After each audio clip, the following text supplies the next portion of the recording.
Like all sports, soccer's U.S. Open Cup has its share of legends. They could be players or moments. And then there are stories you have to see to believe. What is the legend of the Coffee Pot Cup?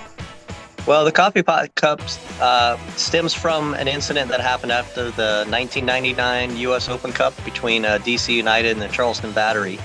Major League Soccer's DC United traveled to Charleston missing some key players, but a lineup of stars including Roy Lassiter, Eddie Pope, and Jaime Moreno were favored to advance past Charleston Battery.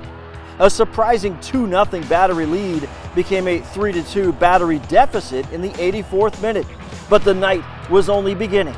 Ivelo Illarionov equalized in the 87th minute, then stunned DC with the winner in extra time. A 4-3 cup set would have stood alone, but a different legend was born. Then DC went in afterwards. I guess they weren't too happy about it. A couple things got damaged in the locker room. One of the items being a coffee pot. As the tale goes, there was more damage than just a coffee pot, but a trophy to commemorate a rivalry was a must. So the regiment joined DC United supporters to create the Coffee Pot Cup. Whoever won would get the honors of saying they won the game, and then whoever lost would fill up the Coffee Pot Cup with beverage of choice of the winning fans. Over the years, the coffee pot grew into a coffee urn passed around at preseason matches. But in 2008, the U.S. Open Cup came calling again.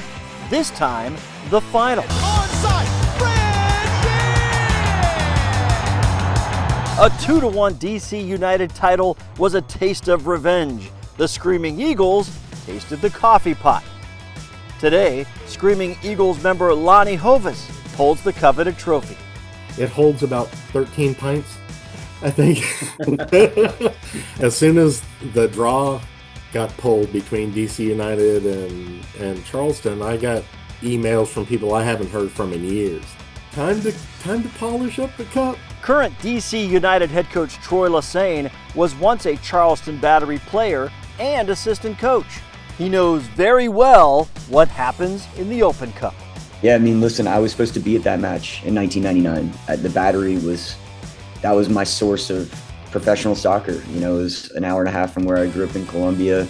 I ended up getting sick, so I couldn't go. I was so upset about missing that. It wasn't until years later, whenever I played for the club, that I actually saw, you know, the coffee pot being a part of the preseason event, and then you start to understand the historical value of the rivalry that started. What would it mean to you to have an adult beverage poured over you from the Coffee Pot Cup?